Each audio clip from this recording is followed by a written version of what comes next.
اعوذ باللہ السمیع العلیم من الشیطان اللعین الرجیم بفضل بسم اللہ الرحمن الرحیم الحمد للہ رب العالمین والصلاة والسلام علی اشرف الانبیاء والمرسلین خاتم النبیین سیدنا و نبینا و مولانا ابی القاسم محمد اللہم صل علی محمد و آل محمد و آلہ الطیبین الطاہرین المعصومین المظلومین ولعنۃ اللہ علی اعدائہم اجمعین من الآن الی آخر یوم الدین۔ عزیزان محترم، بی بی زینب صلوات اللہ سلام اللہ علیہا کی سوانح حیات بایوگرافی کے آج تیسرا ایپیسوڈ ہے، تیسرا لیکچر ہے میرا۔ عزیزان محترم، کوفہ کی سفر کے بعد اور آپ کا جو وہاں پہ خطبہ تھا اور جس کے وجہ سے ماحول جو مکمل چینج ہو گیا، اس کے بعد ابن زیاد نے آپ کا قافلے کو شام کی طرف روانہ کر دیا اور اہل بیت علیہ الصلاۃ والسلام کوفے سے دمشق کی طرف روانہ ہوا، مگر اب لشکر یزید میں نہ جوش تھا نہ خروش تھا، یعنی وہ جو جنگ فتح کر کے آئی تھی کوفے سے، وہ ابھی اس کے ایفیکٹس اور اس کے تاثرات میں تھے۔ یہ دشمنان دین فوجیں عادی ہو چکی تھی، تازیان ہیں مگر حرکت کرتے ہوئے ڈرتے ہیں، قاتلان حسین ساتھ ہیں مگر اپنا تعارف کراتے ہوئے شرماتے ہیں، طبل جنگ ہے مگر بجنے کی ہمت نہیں، خطبہ زینب کی صدائے، خطبہ زینب کی صدائے بازگشت دور دور تک بستیوں تک پھیل چکی ہے۔ بقول ریاض بنارسی ایسا لگتا ہے کہ ایک آگ ہے، آسمانی فرشتے جسے ہوا دے رہے ہیں، جس میں یزید کے اجداد کی ہڈیاں سلگ رہی ہیں، یزید کے سپاہی سہمے ہوئے ہیں اور دختران حیدر کرار کے چہروں پر نظر ڈالنے کا بھی کسی میں حوصلہ نہیں ہے۔ کوفے سے دمشق کی طرف کا راستہ بقول ابن اسیر 13 دن میں طے ہوا، اور روضہ شہداء کے بیان کے مطابق اس قافلے کو شام کے علاقے کی جن بستیوں سے گزرنا تھا، ان بستیوں میں یہودی آباد تھے یا عیسائی یا پھر ناصبی مسلمان تھے، جن کے دلوں میں یزید کے باپ نے اہل بیت کی دشمنی بر دی تھی۔ یہ وہ مسلمان تھے جو حضرت علی کو نعوذ باللہ سب کرتے تھے، جنہیں علی و پیغمبر کے رشتہ کا بھی صحیح علم نہیں تھا۔ شام کا پورا علاقہ شیعوں سے بالکل خالی تھا۔ یہ جو معاویہ نے جس طرح سے وہاں کی پالیسی اختیار کی تھی اور اہل بیت علیہ الصلوۃ والسلام کی جو غلط باتیں وہاں پہ پرچار کی تھی، اس کی وجہ سے شام جو ہے شیعوں سے بالکل خالی تھا، مگر زینب کی تقریر اور اہل بیت کی مظلومیت نے ان بستیوں میں انقلاب پیدا کر دیا تھا۔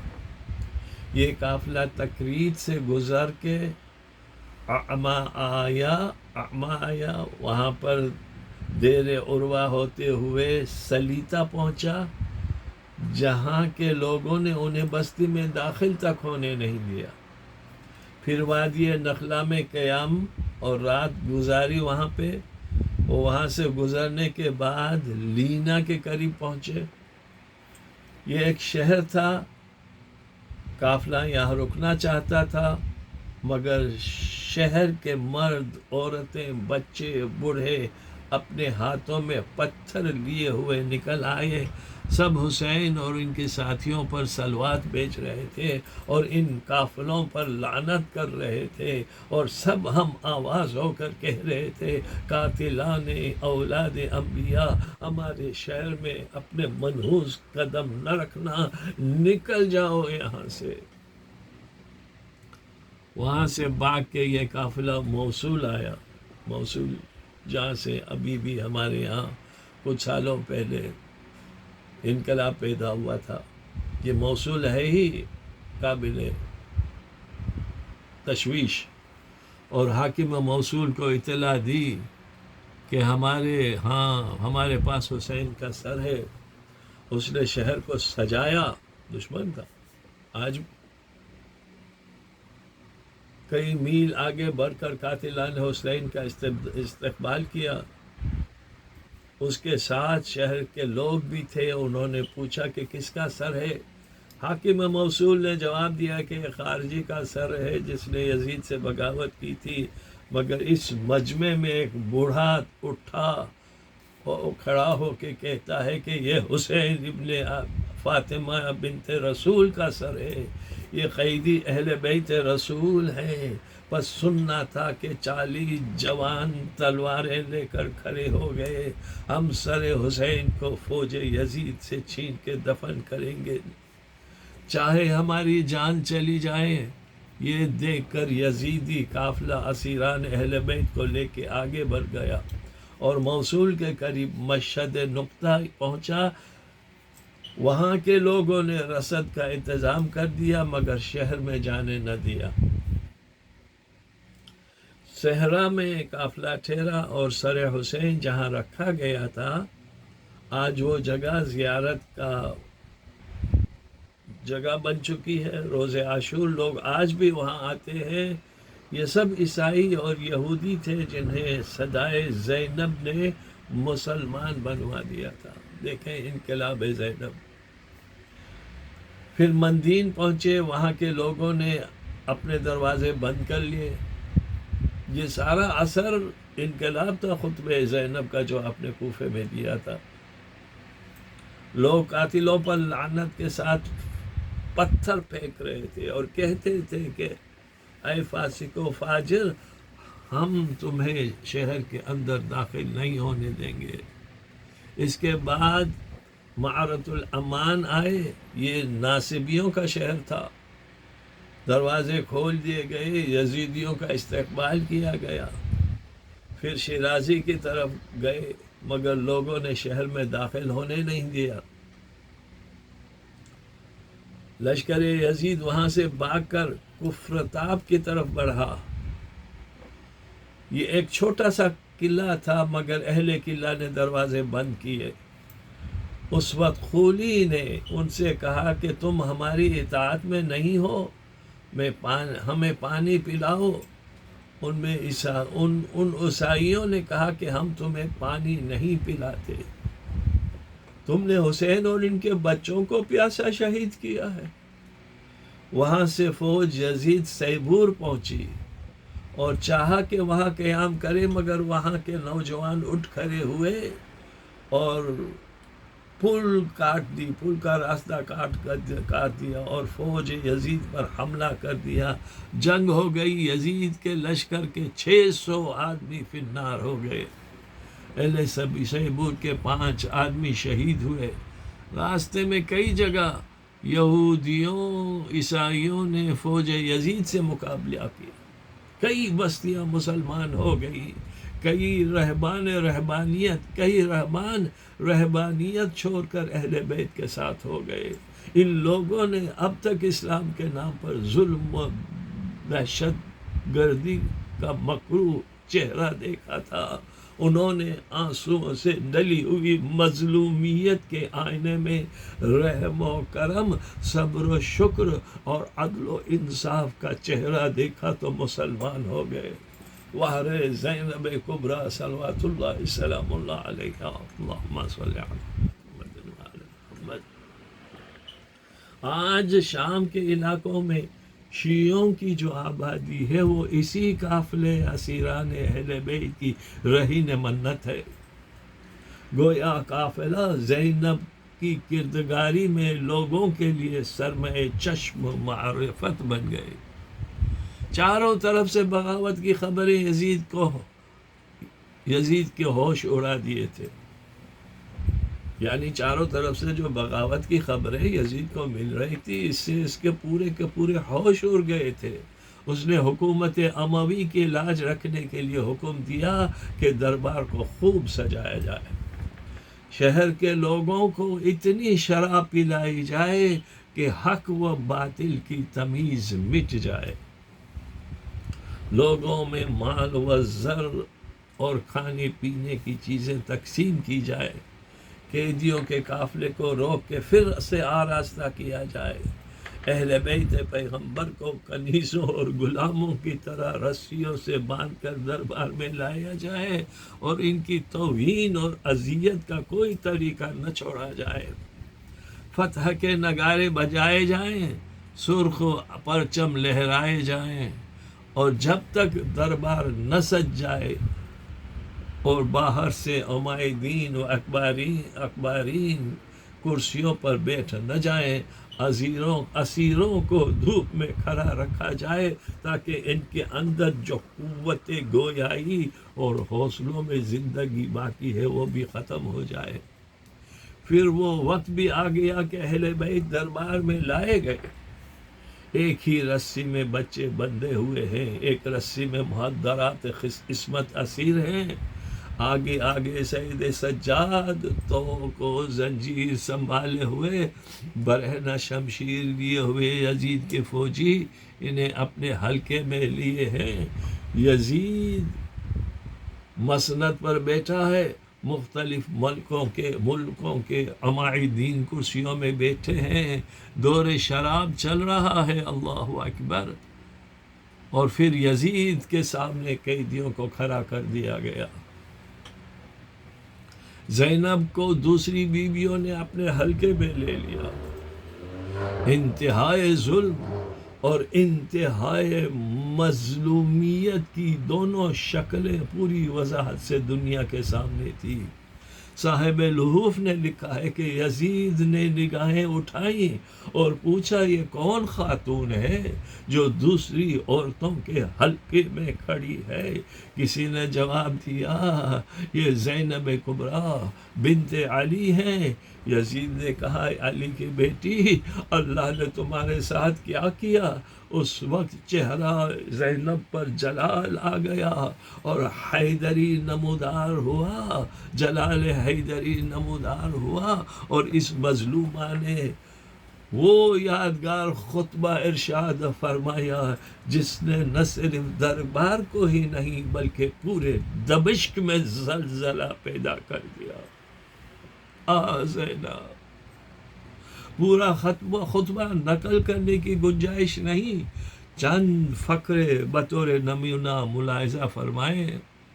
درود و سلام کے بعد آیت تلاوت کی، بسم اللہ الرحمن الرحیم، لا تحسبن الذين كفروا معجزين في الارض ومأواهم النار ولبئس المصير، سورہ نور آیت 57۔ خبردار یہ خیال نہ کرنا کہ کفر اختیار کرنے والے زمین میں ہم کو عاجز کر دینے والے ہیں، ان کا ٹھکانہ جہنم ہے اور وہ بدترین انجام میں رہیں گے۔ پھر کہا یزید، اللہ اکبر، دیکھیں دشمنوں کے نرغے میں چو طرف کھلی تلواریں اور ایک حیدر کرار کی بیٹی اپنا خطبہ دے رہی ہے۔ کہا یزید، تیرا گمان ہے کہ تو نے زمین و آسمان ہم پر تنگ کر لیا؟ ان لوگوں سے اور کیا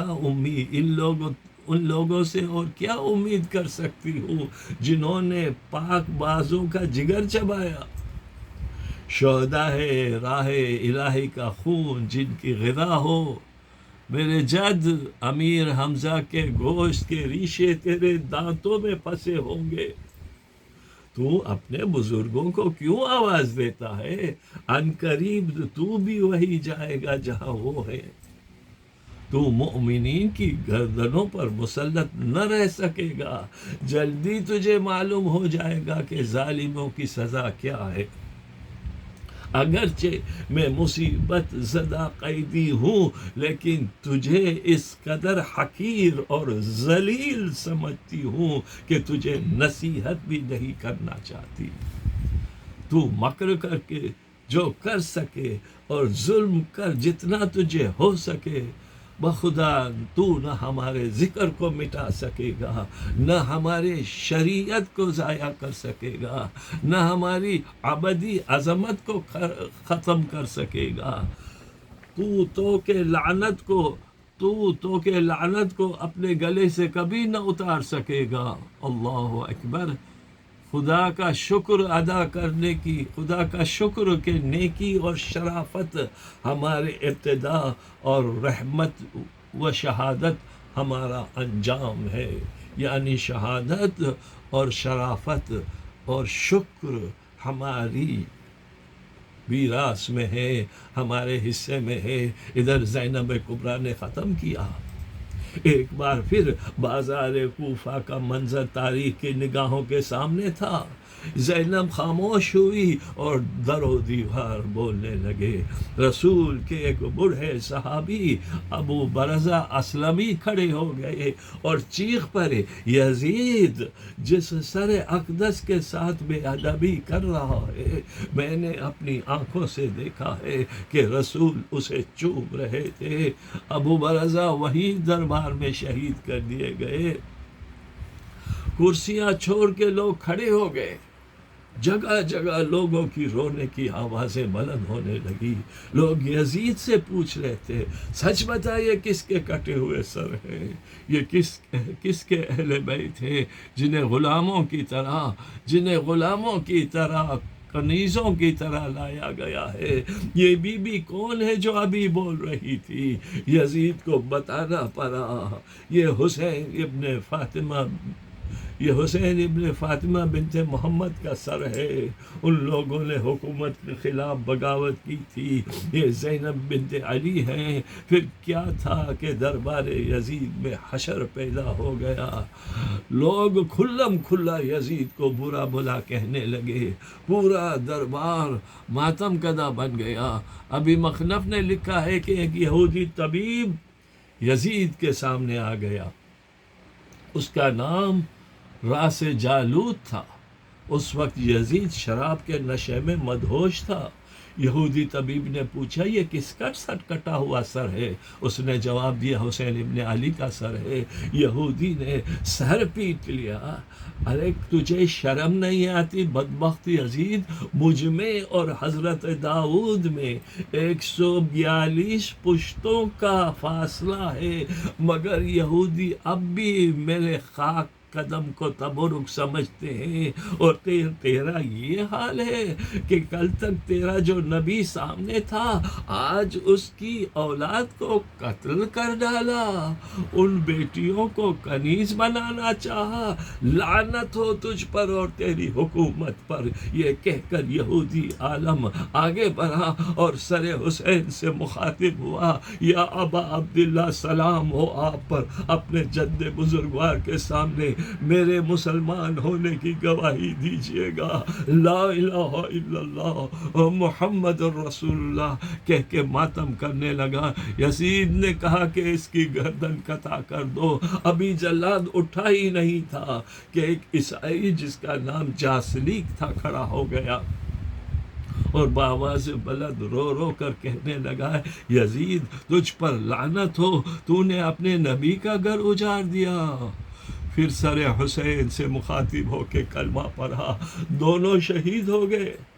جس وقت قافلہ دربار میں داخل ہوا تھا، ایک شخص نے حضرت سکینہ کی طرف اشارہ کر کے کہا تھا، امیر اس لڑکی کو میری کلیزی میں دے دینا، مگر حضرت زینب صلوات اللہ سلام اللہ علیہا کی تقریر کے بعد اس نے اپنے اس ہاتھ کو جس سے سکینہ بنت حسین کی طرف اشارہ کیا تھا، اپنے ہاتھوں سے اسے کاٹ کے پھینک دیا۔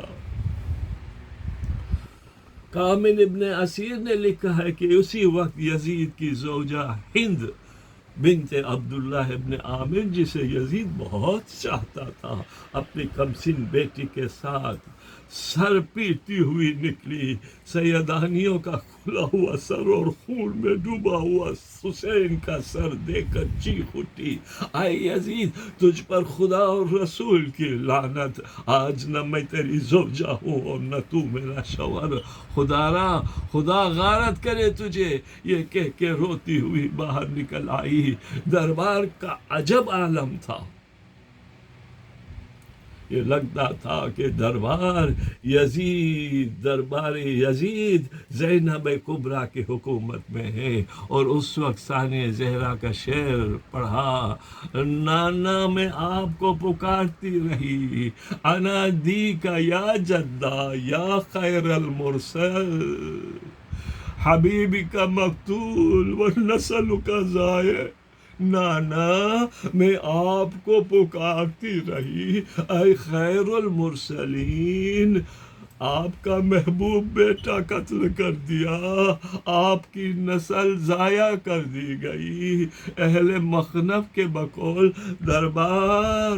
دربار اور صحن مسجد عورتوں، بچوں اور مردوں سے ٹڈیوں کی طرح بڑا ہوا تھا، لوگ چیخ مار مار کے رونے لگے، عورتوں نے اسیران اہل بیت کو اپنے حلقے میں لے لیا، زینب خاموش تھی مگر زمین و آسمان رو رہے تھے، بظاہر زینب قیدی تھی مگر یزید کا پورا دربار حقیقتاً زینب کے ادارے کا اسیر تھا، زینب کے ارادے کا اسیر تھا۔ خطیب ربانی اور نقیب رحمانی کی بیٹی نے اس وقت سب سے بڑی حکومت کو اس کی تمام طاقت و غرور کے ساتھ ذلت کے گڑھے میں دفن کر دیا۔ یہ ہے زینب کبریٰ دختر مولائے کائنات۔ یزید کے سمجھ میں نہیں آ رہا تھا کہ گھبرا کے اپنے درباری سے خطیب سے کہا کہ ممبر پر جائے اور اہل بیت پیغمبر کو برا بلا کہے۔ خطیب گیا اور حسب دستور مولائے متقیان پر ستم و شتم کرنے لگا، مگر کوئی سننے کے لیے تیار نہیں ہوا، کیونکہ مجمع کے دل و دماغ زینب کبریٰ کی آواز میں محصور ہو چکے تھے، گونج رہی تھی ان کے کانوں میں زینب کی آوازیں۔ خطیب ناکام ہو کے ممبر سے اتر گیا کہ ایک مرتبہ زنجیروں کی جنکار کے ساتھ سید سجاد یزید سے مخاطب ہوئے اور کہا، میں وہ باتیں کہنا چاہتا ہوں جن سے اللہ و رسول راضی ہوں۔ یزید اجازت نہیں دے رہا تھا، مگر مجمع نے شور مچایا کہ ہم اس مظلوم باپ کے مظلوم بیٹے کی بات ضرور سنیں گے۔ سید سجاد ہاتھوں میں زنجیر سنبھالے ممبر پر کھڑے ہو گئے۔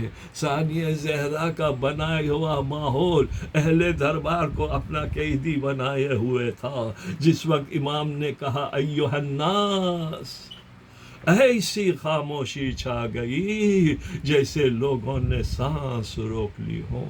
سید سجاد کی آواز گونجتی رہی، جو مجھے جانتا ہے وہ جانتا ہے، جو نہیں جانتا وہ جان لے۔ میں بیٹا ہوں ہل و حرم کا، میں بیٹا ہوں صفا و مروہ کا، میں بیٹا ہوں حسین ابن علی کا، میں بیٹا ہوں فاطمہ زہرا کا، میں بیٹا ہوں خدیجۃ الکبریٰ کا، میں بیٹا ہوں اس پیغمبر کا جس نے فرشتوں کے ساتھ نماز پڑھی، میں بیٹا ہوں اس امام کا جس کا سر پشت گردن سے کاٹا گیا، جسے پیاسا شہید کر دیا گیا۔ اللہ اکبر۔ ہر طرف رونے کی آواز اور بکا تاری تھی۔ روضۃ الشہداء میں لکھا ہے جس وقت سید الساجدین انبنو کہتے تھے سارا دمشق چیخ پڑتا تھا، جب بھی مولا انبنو کہتے تھے پورا دمشق روتا تھا۔ امام کو روکنے کے لیے یزید نے معظم کو کہنے کا اذان دینے کا حکم دیا، امام خاموش رہے، مگر جیسے ہی مؤذن نے اشہد ان محمد رسول اللہ کہا، امام نے یزید سے مخاطب ہو کے کہا، بول یہ تیرے جد کا نام ہے یا میرے جد کا نام ہے؟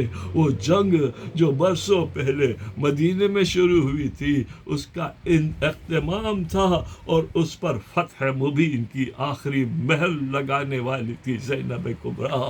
حسین نے کربلا میں اسلام کو حکومت کے شکنجوں سے باہر نکالا۔ حسین نے کربلا میں اسلام کو حکومت کے شکنجے سے باہر نکالا، اور زینب و سجاد نے اس نظام کو زیر زمین دفن کر دیا۔